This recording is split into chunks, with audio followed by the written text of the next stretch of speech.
Good morning. We've rung the bell in the Henry King tradition and we want to start our program. Thank you all for coming on a Saturday morning. This is always a little tough, especially when there are a lot of other things, including sleeping in on your agenda. But we have a really terrific panel. Yesterday, we talked, among other things, about energy, climate change, and what kept coming up, as you probably recall, was the transportation sector. We ended up talking about cars, the amount of energy that transportation takes up, whether it's fossil fuels or potentially other fuels. This is a panel this morning to focus on the transportation sector in two very important ways, both freight transportation and also vehicle transportation. And we have a terrific panel this morning to give us two very important perspectives. Our first panelist is Kim Hill. Kim is the Director of Sustainability and Economic Development Strategies at the Center for Automotive Research in Ann Arbor. He's part of the Automotive Communities Partnership, which is an important initiative to take a look at how communities are adjusting to changes in the auto sector, and he brings with him a perspective of what this looks like from the people who make cars, the people who are involved in the supply chain, as well as the communities themselves and the impact that vehicles have on them. Following Kim, we'll have a presentation by Benjamin Teitelbaum.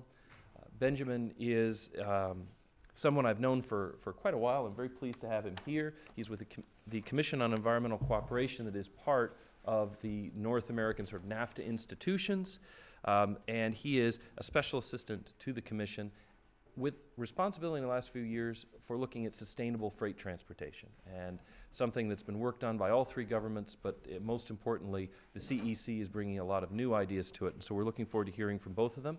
With that, let me turn it over to Kim.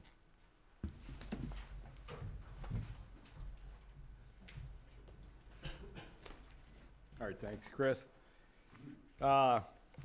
Okay, so I guess we want to get going because I hear that Dan, our esteemed host, has a baseball game to get to later, so I'm just going to keep things moving along. Yeah, he gave me a great vote of confidence. I saw him yesterday and he said, you know, it looks like we got a great lineup today. There's going to be a lot of folks here on Saturday morning, so don't screw up. So I said, okay, all right, well, thanks. I think I can do that. And then as the night went on last night, he kept saying to me, oh, there's my 9 o'clock, there's my 9 o'clock. And then he'd say, well, there's my 9 o'clock, what are you drinking? And it went like that till I peeled myself away. And so anyway, here I am, and I have Dan to thank wherever he is. He's laying low. Okay, so, you know, as Chris alluded to, there was a big elephant in the room yesterday, I think, with the climate change and the use of energy was, you know, what's the transportation sector? A lot of folks point to the transportation sector as as either part of the solution or the cause of the problem. You know, as all of you who got here one way or another, we can't do without transportation, and I would guess that a good 85% of you couldn't do without your car to get here. So what I'm going to do is give you a view from the auto sector, and in this region, make no mistake about it, for those of you who aren't from around here, the auto sector is the main driver of the economy. Without automotive, Cleveland wouldn't be here. A lot of other towns would not even exist. So if the auto sector goes away, goes offshore, goes somewhere else, there's a lot of, we have a lot of problems. Yeah, I was struck by a lot of things that were said yesterday. And I was scribbling down a lot of pithy comments, and by the time the day wore on, most of my comments have been covered. But I did have one that kind of shines through, and in the work that we do a lot, you know, it strikes me that there's a political element to something that should be very market-driven. You know, I can see where the politics get involved, the policies and the like, to you know, kind of help people make some decisions in that. But I'm struck that, you know, and hold on to your seats, all right? The politicians aren't the smartest group of people when they get together. These are the folks who said, well, we'll solve the budget problem. We're going to reduce the, you know, take a lot of money out of the budget. And in fact, what they ended up doing was slashing a lot of money out of the budget that wasn't going to get spent anyway. I don't know if you've been following this thing just recently, but there's billions of dollars that they said, hey, we can make these cuts, you know, but we weren't going to spend it on the census anyway. So what does strike me is a very easy solution, and I hear this from folks in the car companies, I hear this from folks that I work with, a lot of people, a lot of you folks have already said it, is if we put a price on carbon. We put don't call it a tax, because that's a bad word, apparently. Again, these are people that are sent to Washington to make some kind of sort of change, and they cannot start a conversation on what seems to be a no-brainer to everybody who steps back from this, is make the price of gasoline a certainty, and the auto industry and the consumers will respond. Right now, Exxon and the like, BP, are the ones who are setting our energy policy. So, as I see it, you put a fee on carbon, take the revenue from that fee, pump it back into the companies that can most use that R&D money to help people avoid that fee. So if you tax gas, put it back into R&D on making more vehicles that can get better mileage, you're giving people a means of avoiding that tax. It seems like a no-brainer. It seems very simple. I know a lot of you folks in the room would say, you know, it's not that simple, but it is in premise, but you got to start talking about it. All right, so one of the things Chris said that I do, the Center for Automotive Research, and our organization is based in Ann Arbor, a city Dan had a lot of trouble mentioning yesterday. I don't think he ever actually said Ann Arbor coming out of his mouth, so I made sure that I said it a lot in front of him. So we're, you know, Center for Automotive Research is a nonprofit, independent research organization focused on, obviously, the auto industry and, you know, what's going on in the industry and how it affects all the stakeholders in that industry. So we do some of our work for the auto companies, but a lot of work for state and local governments, foundations, just a lot of folks who want to understand where is the industry going, what's it going to look like 2, 3, 4, 5, 10 years from now. And so with that, I direct a program at CAR, the Automotive Communities Partnership, and if this is in its 10th year now. We have communities and companies working together on enhancing the automotive endowment, again, helping the economy of this region. We have widespread participation from Ontario all the way to Illinois, 35 and counting regional economic development organizations representing 50 counties. This map signifies. We have cooperation from utility companies, automobile companies, suppliers, just a lot of different folks. Organizations like the Canadian Consulate are actively involved in our program. We provide a lot of analyses, objective advice. We point out best practices when we see them. We provide forums on topical issues and actions, and we help provide communities with needed industry information. And most importantly, we try to get them to collaborate on that common mission. So it's been a great run, and it works out very well. The reason it works out very well is because the industry is highly integrated throughout the region. Each one of those dots is connected to every one of those other dots. You cannot build a motor vehicle in a vacuum. You need parts and supplies and people from across a region to make sure that an automobile gets assembled. Okay, so the point of the conference, energy, climate change, and the like, as I see it at the moment, there's three main energy issues that sort of interweave with the auto sector. One is the energy efficient transportation. We're seeing investments from the private and public sources. What's the industry's energy demand, and where's that energy sourced from? You know, we look at things like greening the manufacturing supply chain, and I think my colleague on the panel will be talking a little more about the supply chain as well. And then the supply chain and disruptions, most notably the earthquake in Japan. You know, there was issues with the supply chain and the spread of it, and the transport costs and the fuels and risks inherent in it well before a major event like this happened. And so now we're questioning what are the lessons from the earthquake. Are we going to rethink globalization? So anyway, I like to look at this manufacturing process chain as 3 points. One is vehicle efficiency. Two is the manufacturing process chain, if you will, and it's all the materials, the services, the supply chain goods, everything that goes up to that upper right-hand box where the vehicle is actually manufactured. That's all comes into it. And on top of overlaying all of that is the transportation sector, the movement of goods and people. And then finally, the energy that the industry demands to make the vehicles and to to be able to drive them. So just a couple of little graphs that we like to point out. This is what we commonly call to as an inverse relationship. Price of gas goes up. Traditionally, the Detroit 3 market share went down, and it's correlated highly significantly over time. Every time you'd see a spike in gas, you get to late 70s, and I know a lot of you were around then. Late 70s, it was when the imported vehicles first started really showing up en masse. Market share for the Detroit 3 went from close to 90% of the market in the 1970s to less than 50% today. That's an astounding drop in market share. One, because the competition was out there, but when you look at a graph like this, it's the non-response to market signals that the auto companies were not prepared a number of times. We think they are prepared this time. So what have they been doing?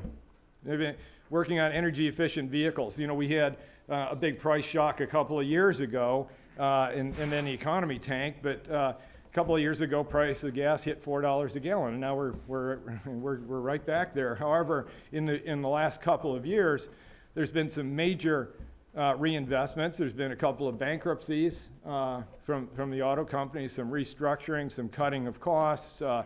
However, on the opposite side of that have been some major investments. The federal government finally has stepped in and helped on the research and development of, again, a very key industry to this nation's economy. The federal government has stepped in and helped in a number of other industries, but they've been very reluctant to assist the auto industry in the basic research. But they have not resisted in telling the auto industry what to make all the way along. Make it, but we're not going to give you any money for it. Finally, some money has come onto the table. And the auto industry has responded. Internal combustion engines have made remarkable strides toward efficiency, and it continues. Electric vehicles, these are all answers to a question, and my premise is no, not one of them is the answer. I don't know if our DOE person is in the room from yesterday, but there's been an overemphasis on this second one here.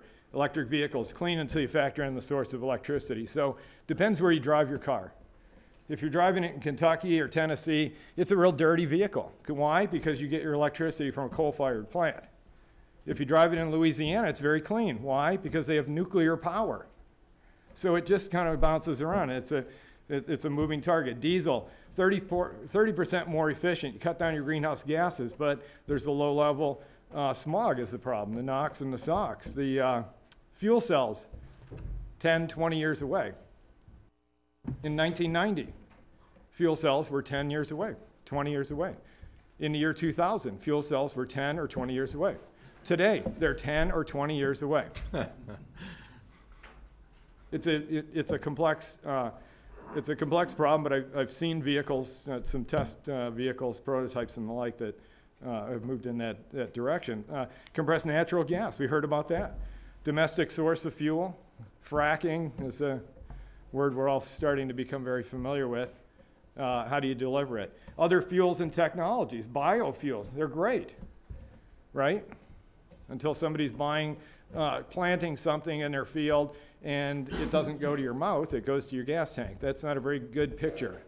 You don't want to see that picture, that we're powering our SUVs rather than powering our stomachs or our brains. So case in point, okay, electric vehicles. Deployment of selected electric vehicles, 3 major manufacturers, Chevy with their Volt, Nissan with their Leaf, and the Ford Focus electric. We looked at this and said, where are these vehicles going to show up? This is a little side project that we did and found that they're going to launch in a number of states initially. Where next and why? This was the ultimate question, is where else are they going to go and why? Well, electric vehicles have hardly been selling, so we don't know. There is no pattern yet. However, we looked at hybrid registrations and said, well, maybe that will be a proxy for that. Yeah. And so the retail hybrid registrations are, as you can see, the orange states are very high. When we standardize that to hybrids per 10,000 residents, you can see it's pretty high on the West Coast, on the East Coast, in Colorado. And then we looked at, well, what was it that kind of spurred hybrid purchase and consumers to get them? Well, there's a lot of incentives across the states, and we looked at all 50 states, found that there's 12 major incentive type programs, and in the 50 states there was, as we totaled them all up, there was 59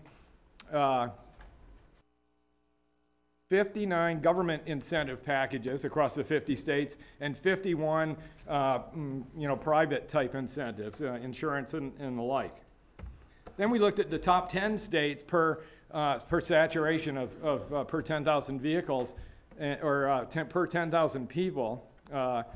And so in the top 10 we found, this isn't very scientific, but we did find that the more incentives that you offer, the higher adoption rate there is in a state. So that's probably not a no-brainer, but we were able to kind of show that there is a statistical significance to that here. So as hybrids go, will electrics? That's the question. We think that that's probably how it will go, is that electrics will sell to, people will trade in their hybrids to get an electric vehicle. But what's it going to take, okay? So government industry partnerships, clean city programs through DOE, another EV project. This is all installing charging stations in a lot of places, money being thrown out there to put in public and private charging stations, and then there's some programs across the cities to enhance some of these type vehicles. So what's happened is, a map like this tends to pop up, the hydrogen and electric fueling stations, and you look at that, strikes us. There's a lot of concentration over on the West Coast, a lot of concentration over on the East Coast. Anybody know how the political system works, and certainly how they get their hands in on automotive? Who's making the decisions and who's driving the policies in Washington? The guys on the West Coast and the guys on the East Coast. So out here, we think that a short-range electric vehicle to drive from Ann Arbor to Cleveland is a no-starter. Maybe to go from around campus here to go downtown to the baseball game later today, it works. But, it's not really the solution, but that's what we're being given as the solution, being pushed in that direction. You need an electric charging infrastructure, either you need private for sure. For anybody that's going to buy a vehicle, you need a way to charge it. You need to have something at your home. Public charging stations are less of a concern if you can buy your vehicle and use it within the range, within the 40 to 90 mile per charge range. If that works for you, public charging is not necessary. So our hybrid sales really a proxy for electric vehicle sales. Again, if they are, there's a lot of money being put in a basket that's not going to result in a lot of things. So we looked at what have the companies announced. We took 3 major companies, the ones I just talked about, Nissan, Chevy, and Ford. What have they announced over through the year 2015? Their capacity to build electric vehicles annually. So it starts at 35,000 this year, up to 230,000 by the year 2015. Well, we said, companies are real fond of saying, we can build, but who's going to buy? So we looked at who's forecasting sales. Global Insight, J.D. Power, and us. We put our finger in the wind once in a while and say what's going to happen. Sales forecasts are at their peak in 2015, 140,000. 140,000 cars sold. You know what the size of the market is going to be in 2015? 14 million or beyond. This is 1%. 1% of the cars is what this represents. This is a good guess. 1%. So 99% of the other cars have to be something else. Here's the disconnect right here. So we're putting a lot of money in. This is where I'm getting to. The government's putting a lot of money into this. And here's the payoff, 140,000 vehicles. Is this going to solve the energy climate change problem? I'll leave that to you. Maybe the federal government will by buying lots of vehicles. They certainly put a lot of money in.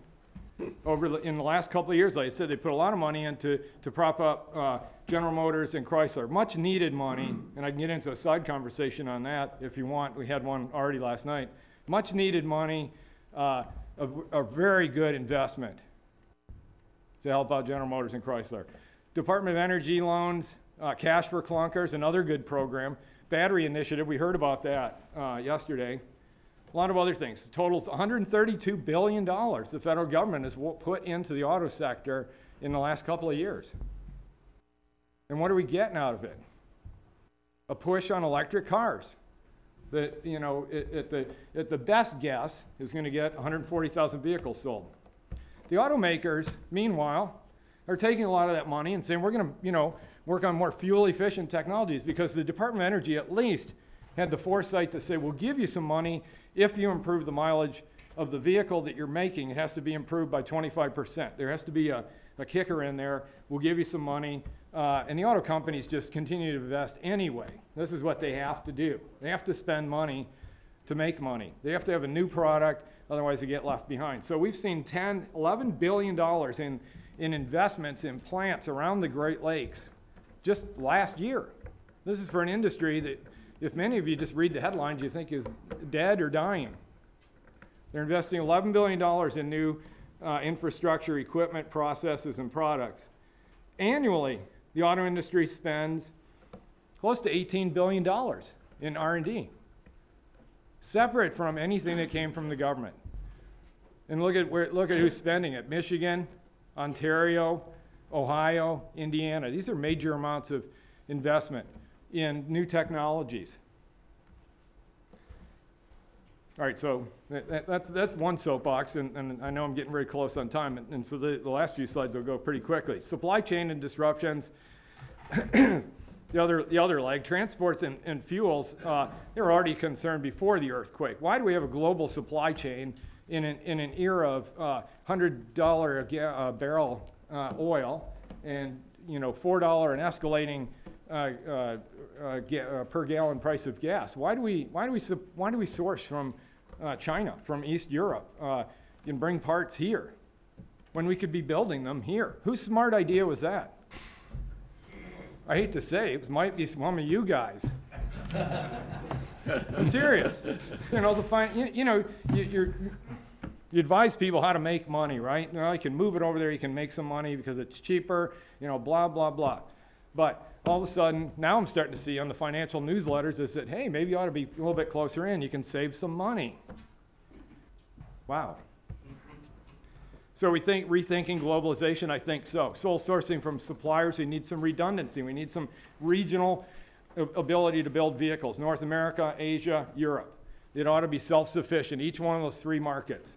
We concentrated too much production in key suppliers. One factory went down that made microchips that supplied 60% of the entire globe. That factory is wiped out. So why is it just there in Japan? You know, can't we build can't we have a clean room here in Cleveland? Are we too stupid? No, we're not. So these are the talks I give to communities and states and folks, and say, look, if you want to spend some money, you know, start hammering on these companies that are selling their cars here to produce more of it here. Power disruptions will be ongoing in Japan. Long-term issue for the supply base. It will be readjusted. The supply chain in the auto industry is second to none. They can move freight, you know, very, very well, very efficiently. I don't know why we're moving around the globe. It's probably to show you that we can do it. So it takes 30,000 parts to build a car. We always like to say you can't build 99% of the car. You can't omit a part. You can't sell it with 3 wheels instead of 4. So you need them all. Consolidation of suppliers increases the risk. There's just a whole host of these. I'm going to make these things available. I don't know if you distribute these along, but there's a lot of good points on there. And finally, industry's energy demands. Reliance and co-location are not by coincidence. The auto industry depends on huge amounts of energy to power its plants. And the industry grew up where there was an abundance of inexpensive energy relative. So here's a good map, right? The red dots are the auto industry. The black dots are the coal-burning power. We drill in a little bit deeper. This is not by coincidence. It just did, you know, it didn't just happen because somebody just threw a bunch of plants down. They need the power. They need tremendous amounts of power. It's getting, you know, regulations on the horizon. This is a threat. You know, I admire Ontario saying we're not going to do coal anymore. If you've got a substitute and you can get it to the industry for a decent price that's comparable, that's fine. You can't just do it here. You just can't wipe coal out of the equation like they want to do on the East Coast and the West Coast, because the industry that drives the economy of this region and drives the economy of the United States depends on this power. Take it out of the equation, a lot of those red dots will go away. We like to say life cycle of an automobile. People say, well, you know, the car is the problem. Of all its CO2 emissions, 75 to 85% of it is from driving it around, okay? The average life of a motor vehicle on the road right now is 10 years and growing, 10 years. So actually, it's 7.5% per year. To build that sucker is up to 25% of the emissions, and that happens in the first year. So that's where I think the solution lies. Get the supply chain closer, work with the companies to green them up, supply some cleaner power, you know, and you can stop picking on the motor vehicle itself. The vehicle is a fantastic technology, and I could go on. But anyway, I think a comprehensive, holistic solution is needed. No one industry or sector can solve the energy dilemma. Improve drivetrain technologies, fuel choices, full palette of energy generation choices, regionalize the supply chain, certainly work with communities, states, provinces, capitalize on foundational strengths. You know, I want to point out too, the DOE person yesterday was very proud of the fact that by 2015, with the money that the Department of Energy is pumping into developing batteries, by 2015, you'll have a battery in your car that can have a range of 100 miles, 100-mile range by 2015, and it'll only cost you $10,000. I wonder what a die-hard replacement will cost, right? When you go into Sears and say, I need a new battery, what are you going to do? Throw the car away or what? I don't see that as a major advancement, and I don't see that as a good place to spend billions and billions of dollars. I think there can have a Midwest renaissance through green manufacturing. This region can position itself in, you know, for the 21st century going forward, environmentally progressive, economically competitive. We can sustain employment at living wages. We can adapt, you know, and brownfields, reusing a lot of the infrastructure that's out there right now. And we can capitalize on the innovation and technology. With that, I'm going to stop. I could say a lot more, as you can imagine. But so thank you very much, and I look forward to your questions.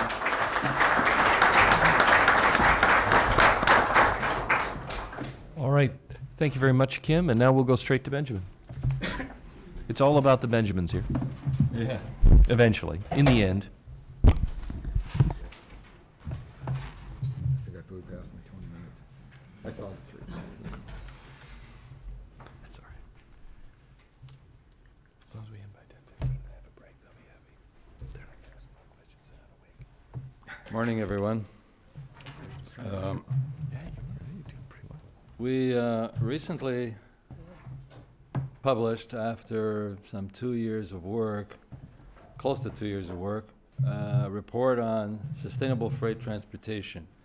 But before I just get into that, I just wanted to say that we did our launch in Washington on March 31st. And just at that time, the House Transportation Infrastructure Committee of the Congress was holding hearings on the future transportation bill. And they had some 40 experts there. And each expert had something like 4 minutes to speak. And that was it. And there were stakeholders from industry, NGOs, from other experts around the country.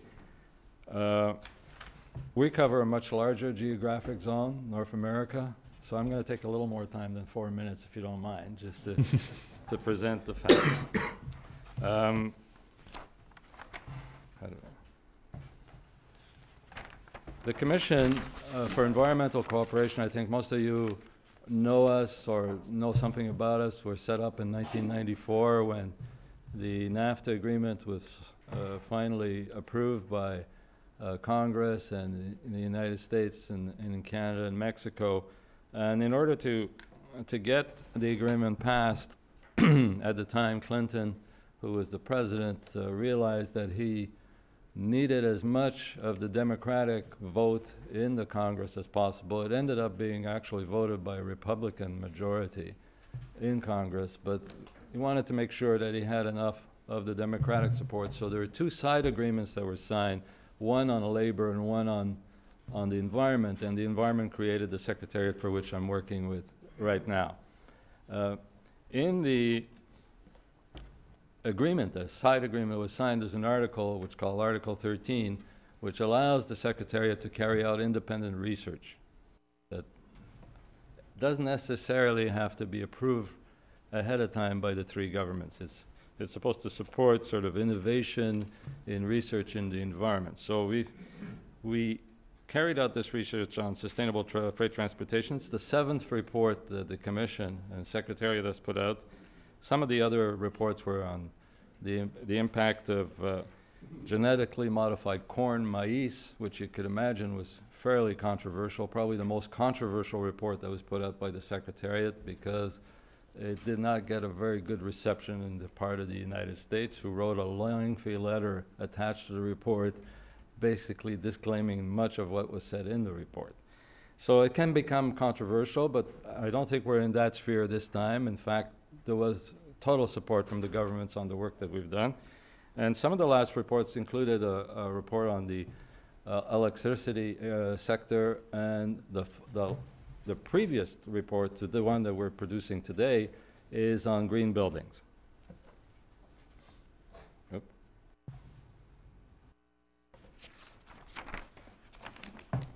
Why did we choose, I think, to do work on sustainable freight transportation?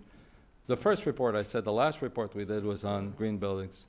The theme, if you will, was on greenhouse gas emissions, and the sectors that are most impacting our three national economies and the world, in fact, in terms of producing greenhouse gas emissions. And while the debate has changed to some degree, when we started this project 2 years ago, you'll remember the context was very different. We're talking about climate change, we're talking about cap and trade. Everything seemed to be on a forward-moving, symmetrical motion, and that we're moving towards those areas. And in fact, agreements will be put forward and solutions found.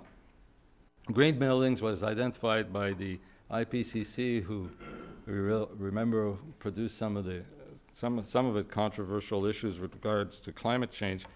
But green buildings was the initial area where energy and the most mitigation could be applied very quickly. That was the lowest hanging fruit on the evaluation that was carried out. The second was transportation. So we decided the first effort we put out was on the green buildings. The second we thought on transportation. Now, we thought we'd do transportation, but when we started looking at transportation sector in North America, we realized very quickly that we needed to focus our attention, that we didn't have the capacity to deal with all transportation sector. And we thought that in dealing with transportation, the one issue that seems to impact the three countries most directly in relationship to trade was freight. Freight was the lifeline, if you will, between the three countries, Canada, Mexico, and the U.S.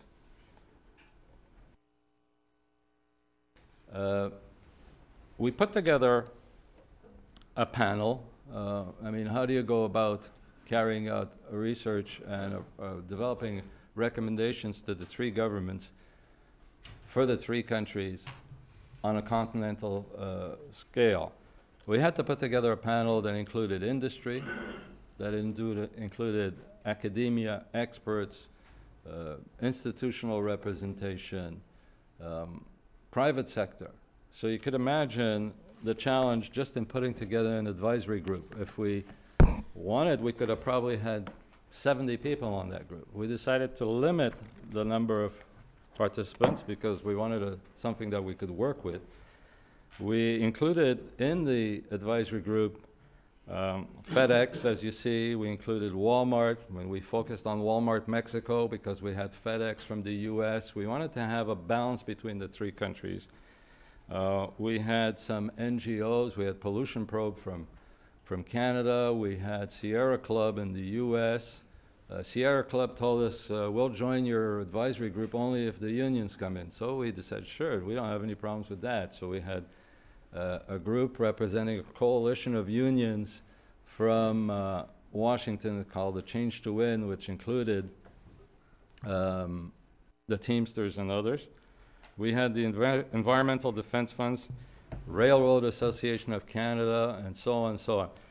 I invite you to read the report that you all got. You see inside, we've got a fairly extensive list of people who we consulted in the three countries.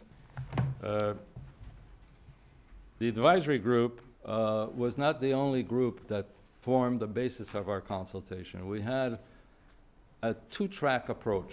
We realized that this is a report that we're submitting to the government. We want the government authorities to react to the report. We wanted to ensure we're not off the map when we finally produce the report. And we also wanted to ensure that we include the major stakeholders within government. So we also had some 60 government officials that we consulted in the three countries.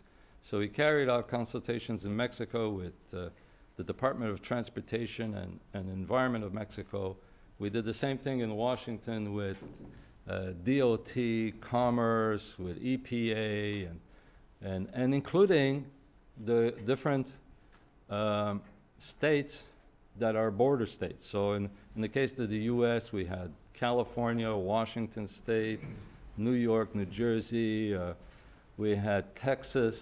And did the same thing in Canada, same process with Canadian officials, and the 10 provinces in this case participated. So we'd have the morning session with the officials in an office and a conference call with the various state representatives. In the U.S., that included port authorities. We had the Port Authority of Los Angeles and New York State.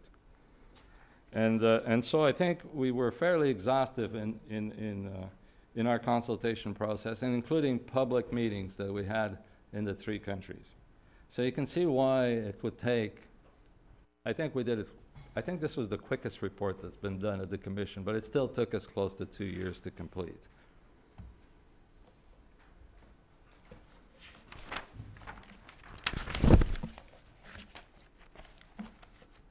If you don't mind, I'm going to skip a little bit closer to the conclusion, straight to some of the findings that we had related to this consultation we carried out. Recently, just as we were rolling out the report in Washington, Secretary LaHood was following up on President Obama's plan announcement on energy security, and he said the transportation sector accounts for 2/3 of the United States oil use and contributes 1/3 to the nation's greenhouse gas emissions. We have an opportunity and an obligation to take action. So there is a recognition from the three governments and from officials in the three governments, from stakeholders, of the importance of moving forward on the transportation sector. And if you look at the map that we have here, those are the main corridors.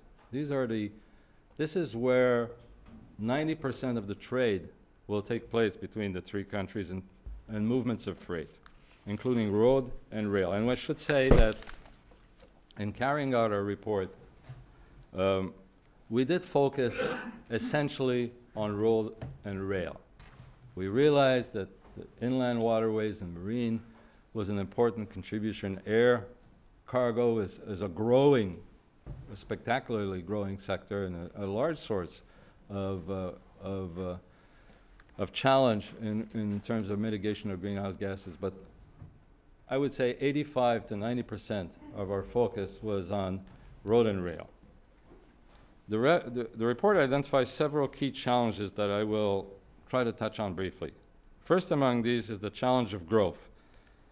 NAFTA zone population is expected to grow from 460 to 540 million people by 2030 and 600 million by 2050.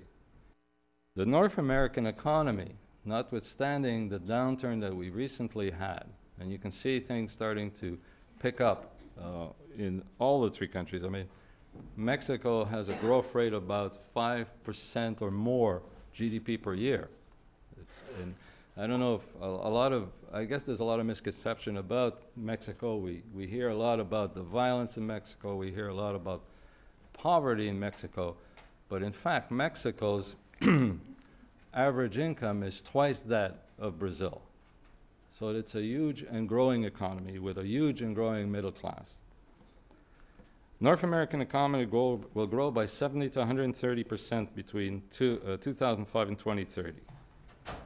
U.S. interstate highway travel demand measured in vehicles miles traveled will increase from 690 billion to 1.3 trillion miles traveled. Measured in trucks, that's another 1.8 million trucks. And I think this is an important issue to focus on. And I'm not denying that we're going to be putting out more regulations, increasing efficiency in both auto sector and trucking sectors, and I'll be speaking to that in a few seconds. But we're talking about capacity. How much capacity, how is this capacity shortfall that we have in our infrastructure going to impact in terms of greenhouse gas emissions, in terms of pollution, in terms of some of the health issues related to, to the transportation sector?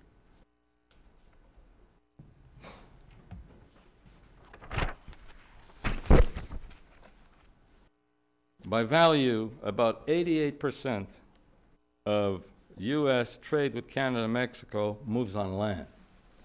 And I don't have to tell you that.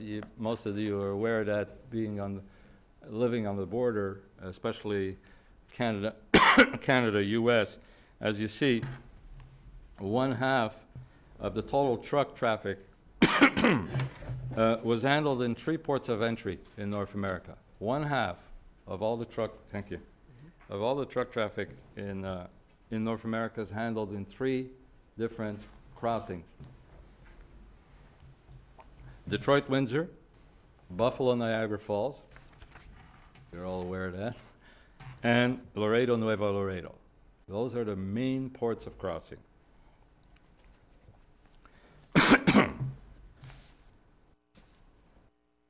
For the full year 2010, U.S. surface transportation trade with its North American trade partners in Canada and Mexico shot up a record of 24.3%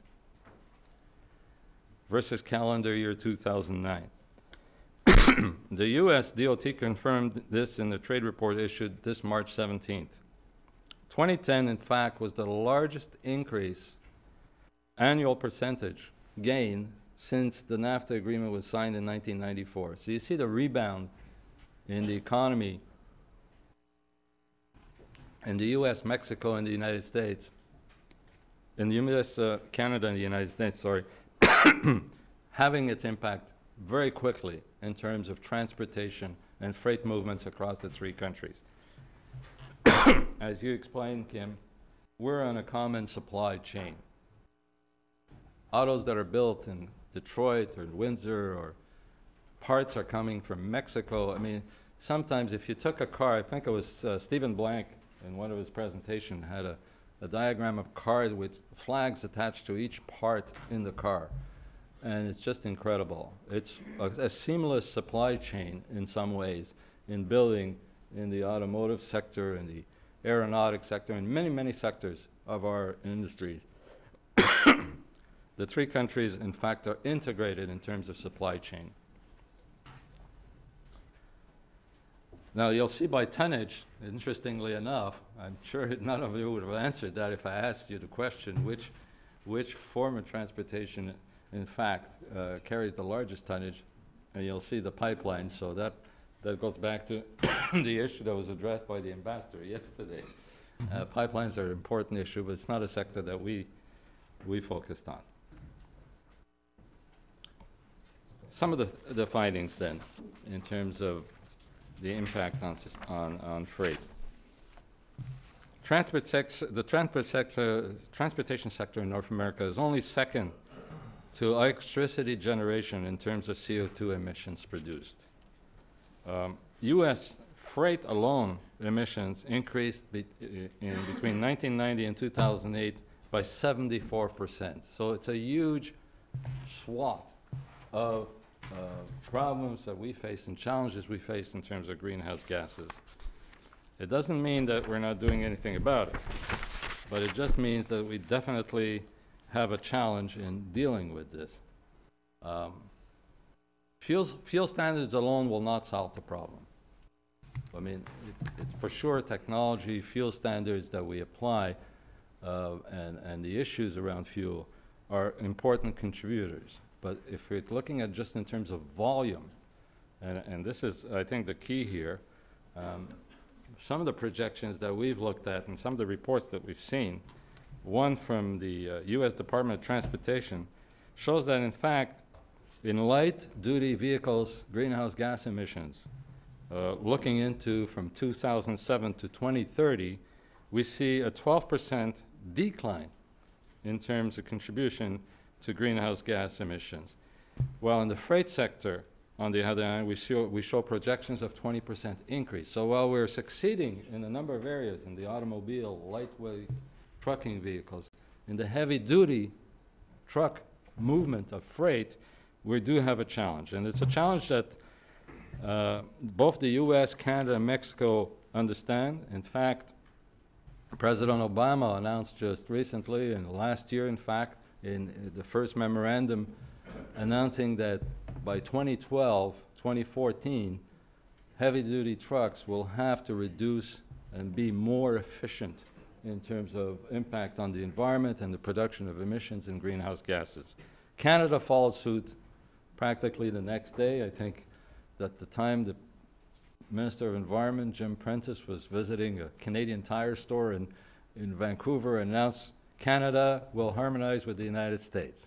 I mean, it was, for sure it was discussed beforehand, but it did sound a little bit impromptu the way it came out. But this was negotiated before, and in fact, Canada has been working with the U.S. in ensuring that both in the heavy-duty truck and light vehicles, light-duty trucks, we do have a harmonized emissions regulatory environment. And our efforts are also to bring Mexico into the fore, because in the Mexican situation, we're not going to stop airflows at the border like we try to stop trucks or people. Air just moves without distinction of border, and we're in one geographic zone. So it is important that we have common policies to deal with the environment. That was the intention, in fact, of setting up the commission in the first place. Some of the challenges we face, very quickly. You know, you've addressed some of these things yesterday in a general broad ways in dealing with carbon issues and so forth. Inadequate coordination among transportation agencies is a major issue, and that not only deals between the three countries, but it's also state-to-state level, municipal, province to province. We've got, you know, we're in a federative system. Each of the countries is a federal structure. Both Mexico, even though Mexico may be a little more centralized in terms of policy, it remains a federal structure. So is Canada and the U.S. And it is often difficult to create national standards, you know, that can be applied. That it requires agreements between provinces, between states, and so forth. So we do have a challenge there. We have a major issue with regards to the impact of planning transportation infrastructure and the issue of land use. And some movements are coming forward. I know in California they've got some legislation that would require any kind of infrastructure development to include land use planning. So that is moving in the right direction. Inadequate funding for transportation infrastructure, this is a common theme. It comes back to haunt us quite a bit. We have to realize that we're in a competitive environment when it comes to trade and transportation. The European bloc is moving much quicker in terms of integrating and investing, major investments in terms of infrastructure developments. Just to give you an idea, China last year spent 9% of its GDP in infrastructure. India, 3.5% of its GDP. The U.S., less than 1%. But of course, you know, in terms of scale and dollar worth, it's not a comparative analysis that's going to work, but it just gives you an indication of where we have to move. What are some of the key recommendations that after we've done our analysis, and I think the unique thing about this report, it's the only one, and we've gone through, when we did our research, I think we went through some 140 reports that were produced on sustainable freight transportation and freight-related issues over the last 2 years.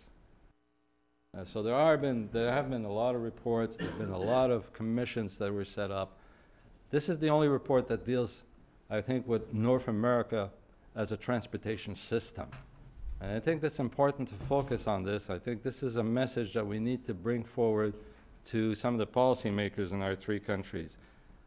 Now, there have been efforts, I should say, before I get into the recommendation, just one comment. There has been an effort in 2008 as part of the SPP. There was, I think at the time, was Lawrence Cannon was Minister of Transportation in Canada, coming out of the Montebello meeting, announced that there should be a meeting of the 3 transportation ministers to look at North American transportation system as a whole. Those meetings never were carried through. To my knowledge, I've never been able to find any kind of memo information that the officials from the 3 governments actually followed through on this. There were elections, there were changes, ministers changed, governments changed. The initiative fell through. So the first recommendation that we make in our report is the need to have a forum of ministers of transportation and the environment that meet annually to discuss transportation policies in the 3 countries. And I think it's really important. I think you've got Canada has an initiative called Gateways and Corridors at the Transportation Department. The U.S. is reviewing a major transportation bill which will define how the transportation system develops over the next few years. Mexico is moving into major investments in infrastructures in roads, rail, and ports. Unless we sit together, this is a one transportation system in North America. And unless we sit together, we're not going to have as competitive, efficient, and a sustainable system as we want to have. And this is going to impact on energy, it's going to impact on greenhouse gases, it's going to impact on fuel use. Let me conclude very quickly, taking too much time. We discussed the carbon price issue. I think just to go back to yesterday's, because I tried to step into the last part of the discussion yesterday on carbon. And very quickly, this was an issue that we had a member from the OECD, and the first thing he said was, you've got to have a price on carbon. And everybody around the table from industry and everywhere said, yeah, we agree, but we want to talk about other things. So North America, as opposed to Europe, is not something that comes from the top down. It's something that comes from the bottom up. You've got to get all the stakeholders, all the different parts and regions of the country to agree on a common theme. It's kind of more difficult than what goes on in the European Union. So anyways, we decided for purposes of efficiency to move a little bit away from a major discussion, but we recognize that the stakeholders did agree that we need to have some sort of signal to both for investment purposes and for marketing purposes on carbon. The third recommendation, of course, was that we need to improve efficiency by investing much more in terms of technology and so forth, that we need to have that investment in order to move forward. The fourth main issue is more cross-border collaboration. Empty miles, you know, too many trucks, too many movements of freight are inefficient, that we need better logistics between the three countries in terms of ensuring that we have less empty miles, that we have, maybe we should start dealing with some of the cabotage rules. You know, maybe open skies is a good format to think about. When we did that in the airline industry, maybe we can apply some of those concepts to the freight sector and transportation sector. Training and eco drivers, I'll go to the next one also, on sharing data. Just generally to summarize, we've got some great initiatives. In the U.S., you have the Smart Waste program, which is a voluntary program to support the freight sector to develop and integrate new technologies to become more efficient. It's been a very, very successful program. In Canada, you have what's called Fleet Smart, which is a driver training program that has an impact of between 5 and 10% in terms of reduction of greenhouse gases just by improving driving skills in the drivers and so forth. There's a memorandum of agreement now between the U.S. SmartWays EPA and Fleet Smart to integrate both programs and to promote the both programs in both U.S. and Canada, and we're working with Mexico and trying to get them to participate as well.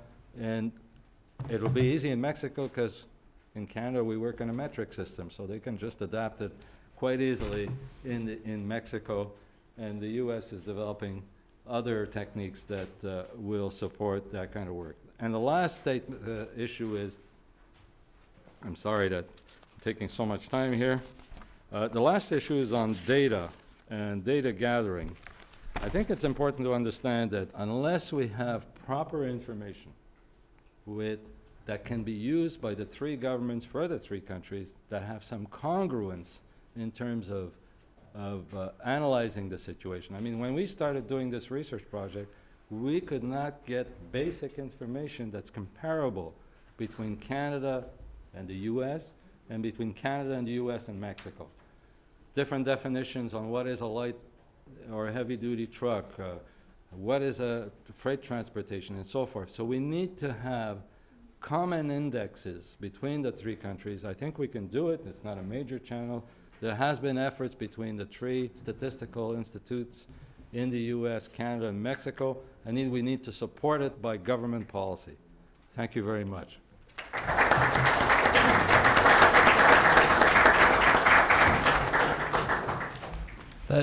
This has been a very, it's a very good discussion. There's a lot on the table. We have some time for questions. If you remember the drill from yesterday, come to a microphone, tell us who you are, and ask your question so that the nice folks up front can get it for the record. I'm going to take advantage of the chair just to sort of start you two off. It seems to me there's a connection between the things that you were both saying. Kim, you were talking about a global supply chain that has a certain illogic to it with transportation costs rising because of fuel costs. And Benjamin, you were talking about the transportation infrastructure being weak and also the need to be near where energy sources are. Are we about to see not a government-led sort of drive for efficiency, but an industry-led drive that consolidates the industry geographically to deal with some of the supply chain issues and to address, Benjamin, what you're talking about, some of the sustainability issues with freight? Or do you think that's maybe too optimistic? How would you see the drivers here and this change? Well, I think we are seeing a change, and you know, in the absence of any defined government policy, like I started out saying, Exxon and BP are setting our policy for us by increasing the transportation costs, and there's nothing like getting a private sector to respond than to start ballooning a line item on the cost sheet for them, and they will start attacking it. So I think it is happening. You know, for years we were talking in our office about these global supply chains and where is the risk in the equation. We saw the equation: transportation cost, freight in, freight out, you know, blah, blah, blah, cost of labor, everything. Every argument was thrown up there, and we said, where's the risk component in this thing? Oh, well, risk, you know, the risk of some disruption in the supply chain was very, very small. But as we saw, the probability is very small. But of an event, the cost is enormous. And so I think that we're embarking on an era, I can predict this, that we're going to re-examine why we would globalize, how we have. And Benjamin, do you think that the governments are going to be able to get ahead of this, or will they be playing catch-up based on what you've seen? Well, I think the challenge is nearshoring is happening. I mean, it was happening even before the 2008 recession. Manufacturing stats in the United States were starting to increase. Although I don't know if everybody paid attention to it, and I think we're going to see that trend continue, which is probably a great thing in terms of better energy use and so forth. The problem really is we're still not going to reduce the amount of trade. It's a question of volume. It's relative volume. So trade is increasing, populations are increasing, globalization is going to be there even if we have nearshoring and more of the manufacturing of goods takes place in North America, but capacity is just not there. We're not investing sufficiently in the infrastructures in each of the countries to different degrees, and we're not talking to each other in terms of planning.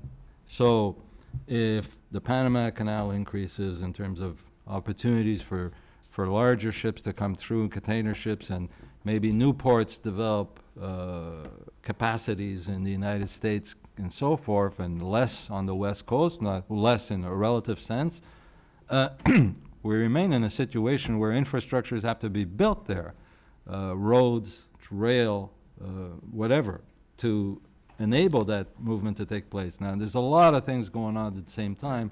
Inland ports are being developed to redistribute and warehousing and so forth, but the capacity issue from everything that we've seen in terms of data is heading towards fairly quickly in terms of crisis of our capacity to handle those movements in an efficient and competitive sense. Quite serious. Minister Peterson. Jim Peterson. Benjamin, very briefly, did you look at the possibility of long combination vehicles, one tractor, two 53-foot trailers? And if so, how much how much can they save in terms of greenhouse gases? Well, we looked at it in terms because of just basically because the stakeholders around the table raised it as an issue fairly regularly, but it came up now and then. The problem in a lot of that regulatory environment regarding weight and size are state controlled. So you know, in Canada, I think it's over 100,000 pounds per trailer. In the U.S., it just means you have two trailers as opposed to one. I know, but regulatory issues are both state control. There's also issues about safety. We've looked at that in Ontario and Quebec, and Quebec allows it. Ontario is testing it right now, and will probably allow it very soon. And this is exactly goes to exactly some of the two recommendations we make. The first one, we need the three transportation government officials and environment ministers to meet on a regular basis, and underneath that, at the same time, practically, we need a forum of stakeholders to discuss those issues with those decision makers to ensure that we have national standards that meet those interests and reduce and increase efficiency. Kim, very briefly, with China being the fastest growing market for automobiles, how can we repeal globalization? In volume, they're going to have much cheaper costs for components.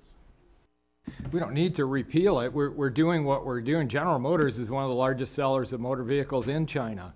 And so we co-locate. You know, the auto industry is great at scaling up operations. We don't need to make them all in one place and ship them elsewhere. And China is trying to develop the infrastructure, the manufacturing processes, the power generation to be able to build enough cars to meet the demand of their domestic market. People are talking about, well, what happens when the Chinese start exporting cars over here? Well, they're going to have to catch up with demand in their own country before they even think about supplying over here. And we've seen it time and time again that a company or a company based overseas says, well, we're going to go to the North American market. You know, Toyota, Honda, the Koreans, the Germans all started importing vehicles here. They caught on, and very quickly, by the time they get to about 1% market share here in the U.S., they decide they're going to build an operation here and then build up the supply infrastructure. So China is just another data point out there. Michael. Michael Robinson from Fasken Martineau in Toronto. A question for Benjamin. I only read one annual report a year. It's by some fairly successful investor called Buffett in Berkshire Hathaway annual report. And last year I noticed that he thought it was a good idea to buy a little railroad. BNSF. Yeah, he had a few $1 billion lying around and needed to do 26 something with billion, it. And some of the comments here about the amount of freight cost per mile and barrels of diesel used by rail compared to truck made me wonder why your report didn't say much about rail. And I thought, well, that must mean that Buffett's even smarter than everybody thought, because the rail system is so good and so good for the environment that it doesn't need improvement. It's these darn trucks. So can you tell us a little more? I mean, does that make sense? We did focus on rail as well. Not as much as we focused on perhaps on the trucking issue to some extent, but I think we tried to parcel out both. We focused on intermodal shifts as one opportunity to reduce greenhouse gases for sure. Rail is definitely a lower emitter of greenhouse gases, more efficient. I mean, steel on steel works a lot better than the roadways. But we also noticed from speaking to shippers and carriers that the decision to use one mode or another is driven by the market. And no matter how we look, and even BNSF, if you look at BNSF, 30% of their, I think it's about 30% of their merchandise that they carry on rail is coal. So it's a coal, you know, I mean, how do we then define greenhouse gas impact and then footprint and so forth? I didn't want to get into that discussion, and I'm not trying to. I think rail is an important part of it. We've got, you know, overall, and I said it to some people yesterday, I said, even though our report is focused on improving sustainability in the freight sector, the secret, we can speak amongst ourselves, the freight system in North America is probably one of the most efficient in the world. It's not that it's inefficient, it's just that we have to maintain our competitive edge, our efficiency, and reduce greenhouse gases from freight by intermodal and modal shifts if we can, where we can. Some of these, the buildings of these inland ports, in fact, address that issue. So there is, you know, trucking and rail, you know, they compete, but they're also realize that they need each other in terms of transportation system as a whole. And there's, if there are incentives that are put out there that can, and that's a question the governments have to decide. How much money are they willing to put out to improve the infrastructure? What kind of incentives are they ready to provide? Because the margin under which some of these trucking firms work is very, very low, very low. I mean, that's one of the issues we've had with the Mexican-U.S. trucking issue, and I think I'm not off the record or on the record, but you know, the part of the reaction in the union movement in the United States is to protect independent drivers who make approximately $28,000 a year, driving, you know, 10 to 15 hours a day. So we have some major issues with the way market forces work. And for sure, the issue of intermodalism is something that we tried to address in the report. I might also add, you know, when you look at the auto sector, you know, you make a great point, but again, to make an automobile, it takes thousands of parts coming from hundreds, if not thousands, of smaller companies that feed into that one central location. So it doesn't make any sense to have 1,000 rail lines coming from all sorts of different directions. However, you know, when General Motors or Chrysler builds engines in Mexico and installs them into motor vehicles in Sterling Heights, there's a train that comes directly from Mexico loaded up with engines, and then those cars are built, the cars are put on them, they're taken to a central location and then distributed. So you know, it is an intermodal effect, that rail is used, you know, where it makes the most sense, and then trucks to you know, do the micro distribution of things. So Last mile, the last mile, right? Mm-hmm. Well, ladies and gentlemen, oh, David, did you want to jump in, please? Question, David Crane. I share Tim, your views on electric vehicles. I don't think we're Did betting I make heavily- myself clear? I think we're betting heavily on technology that isn't going to help. But I was a bit concerned about your dismissive, what seemed to be a dismissive view of hydrogen fuel cells.